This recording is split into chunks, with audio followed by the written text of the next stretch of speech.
Proves Pau 2021, juny. Problema 3.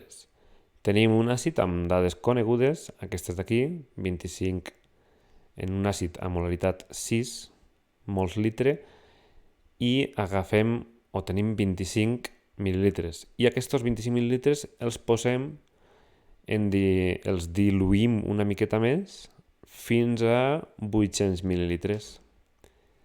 I ens dona, després de la dilució, que tenim un pH de 1,94. Ens pregunta, apartat A, quin serà el valor de la constant d'acidesa en aquest àcid diluït. L'apartat B ja el comentarem després. Per a calcular la constant d'acidesa hem de fer la tauleta, com sempre, i hem de saber la concentració inicial de l'àcid. Clar, ens dona la concentració que teníem abans de diluir-lo, però hem de calcular la que tenim ara diluït. Com ho farem? Si sabem el nombre de mols que hem posat així dins i coneixent el nombre de mols i el volum, podem calcular la concentració. Anem allà. Calculem el nombre de mols, teníem 6 molar en 25 mil·lilitres, el nombre de mols és 0,015. Estos 0,015 els posem en un volum de 800 mil·lilitres. 0,800 litres. Per tant, la nova concentració serà de 0,1875.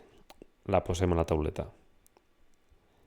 També posem ja directament els que reaccionen, disminuiran els reactius i s'hi formaran els productes. En equilibri tindrem aquesta relació, per tant, ja podem calcular la K sub A. K sub A és la multiplicació de les concentracions dels productes dividit de la multiplicació de les concentracions dels reactius, però com l'aigua en la concentració no varia, la englobem dins de la constant K sub A. Per tant, només tenim la concentració d'àcid. Tot això elevat al coeficient estequiomètric, que en aquests casos és 1. Substituïm i ens trobem que tenim dos incògnites, la K sub A i la X. Però la X, com ens dona el pH, i amb la relació del pH, podem calcular la X. pH és igual a menys logaritme de la concentració d'ions oxoni. Com el pH és 1,94, operem, aïllem la concentració d'ions oxoni i ens queda que la X és 0,0115. Ja tenim aquí, substituïm i podem calcular la K sub A. Tenim un valor de K sub A de 7,51 per 10 a la menys 4. Apartat B.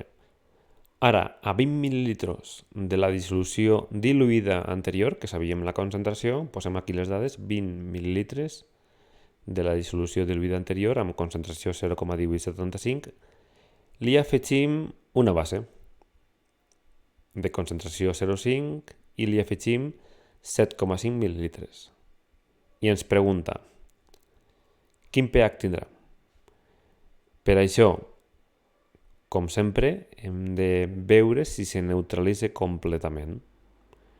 Calculem el nombre de mols de l'àcid i el nombre de mols de la base. Com està en proporció estequiomètrica 1 a 1, no hi haurà un excés de base ni d'àcid. Per tant, el pH, respecte si hi ha un excés o no d'àcid o de base, no serà neutre. Perdó, el pH en aquest cas serà neutre. Però el que pot passar és que la sal formada en dissoldre's en aigua capte o cedisca protons i modifica la concentració d'ions oxoni i per tant modifica el pH. Anem a veure-ho. La sal és aquesta, en dissolució forma ions sodi i fluor i anem a analitzar primer el sodi.